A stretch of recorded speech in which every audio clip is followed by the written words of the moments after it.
Hi Felters and welcome. Today we're going to do my top 10 craft fair tips in under 8 minutes.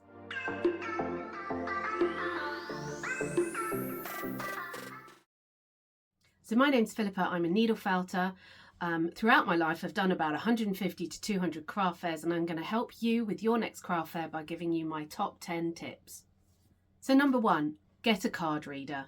This is my iZettle. It cost me about £30. You can do sum up, square. There's lots of different ways in which you can take a card payment. Don't bother going unless you get a card reader, and that is my number 1 tip. 80 to 90% of people like to pay on a card, and then on the flip side of that, do take cash. I like to take a little bag that I wear around my waist, and I have about £70 float. Don't leave your float behind if you were to pop to the loo. Make sure you keep it with you at all times. But number 1, get a card reader. Number 2, practice your display in full at home before you go. Get your table out, put a tablecloth on, put your stand items on, try and put some of your things on. You don't have to put everything on. I understand it takes a long time, but once you've got everything there, take photos, because that will help you so much on the day. It's such a rush when you arrive. Everyone's unloading, your stuff is everywhere, and you would just be like, what am I doing first? If you've got your order of your table and where everything was, it will make your life so much easier on the day.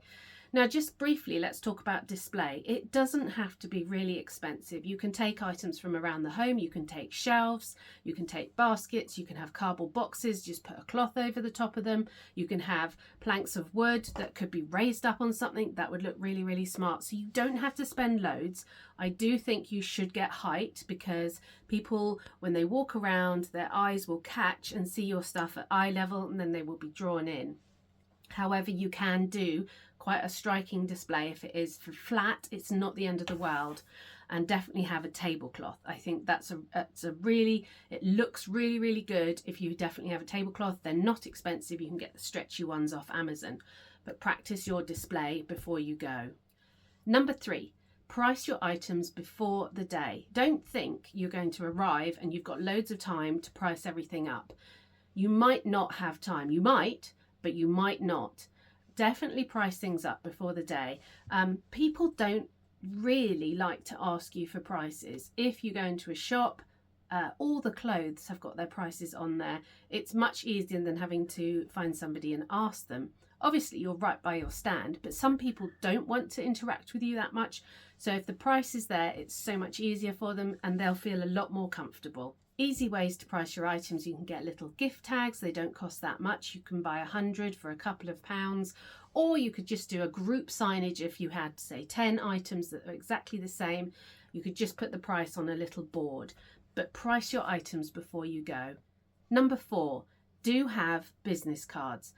So many people do like the look of your stand, but they can't buy on the day and they want to take something away. I have between 10 and 20 people that take my business cards on the day. So do have some way of them contacting you, even if it's just an email or your Instagram or Facebook. You don't have to have a website, but just make it easy for them if they wanted some commission in the future, or they wanted to look at what was in your shop. It's great if you can have your logo on there, and it's really fantastic if you can have your logo showing throughout your stand, because it makes you look professional. Number 5, do arrive early. Obviously, if you have trouble with the traffic, it's not your fault. But if it takes you an hour to set up, give yourself an hour and a half. It's fantastic to be set up and done nice and early. So then you can sit down, you can have a drink, you can chat to other vendors, you can run around and take pictures and do your socials and then post it so that people know where you are on that day. It just gives you that little bit of breathing space. So make sure you arrive early. Number 6, when someone walks up to your stand, don't go straight into a talk about your items. Just try and read their body language about whether they want to engage with you. Let them have a look round. I find it really great if I can do some needle felting. I find it tricky to do that without being out round the front, but I sit there and do a bit of crochet now. And so I'm keeping myself busy. I'm letting them look, but I'm letting them know I'm there. Smile at them, say hello, I'm here if you need me. Sometimes I talk about anything other than my items, like have you come far? If I'm inside, I say, what's the weather like outside?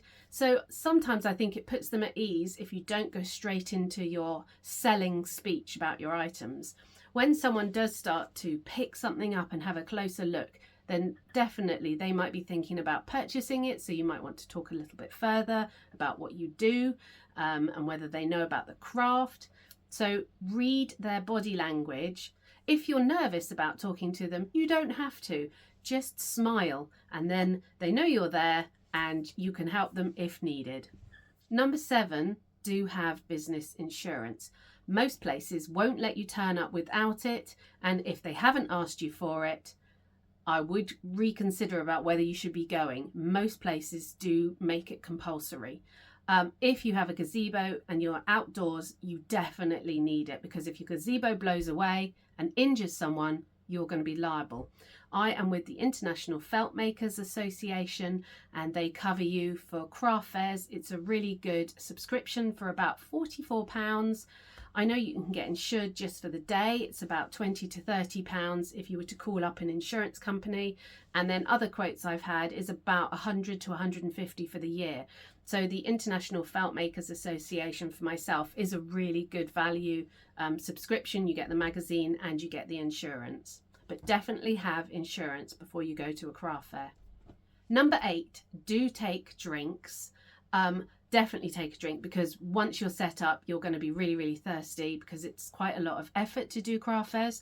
And take some food, or at least take some snacks in case you can't get to the food stands in order to get food. So definitely food and drinks. Along with that, take headache tablets, because you don't want to have it can be noisy, and because it's quite a stressful situation.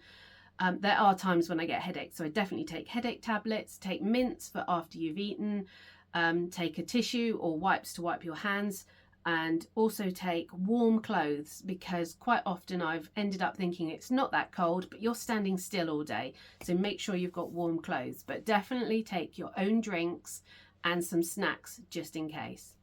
Number 9, don't forget bags. We concentrate on our display, on our items, and then you forget that once someone buys it, they're going to need bags, and you might need different sizes of bags. I wrap my items in tissue paper, so you might want to take that, and I put a little care leaflet inside the bag. So think about the after sales as well, because quite often we focus on just our display and we forget about that. So don't forget bags. And number 10, don't work all night the night before and stress yourself out and go to bed late. I try and load up all my display items in my car the day before, and then I put all my felt creations and the money and everything like that in a pile ready. So I know that that whole pile is going, and I load that up on the morning of. I have a list. I have actually 2 full videos about things to do 4 weeks before, 2 weeks before, the night before, and on the day. And I have a full PDF list of things that you would want to take with you. So I go through that list and check I've got everything. And then after the craft fair, you've done it, that's great, but just know that you're going to be really tired. So try and do not as much work, or have a day off the day after the craft fair. I know it's not always possible, but just recognize that that following day you're going to be really, really tired. So I hope that's given you a little bit of confidence for your craft fair, especially if it's your first one. You've got to just go for it. The only way you're going to get better at craft fairs is to go and do them. And that customer interaction is so important. So thank you for watching, and take care, and we'll see you again soon.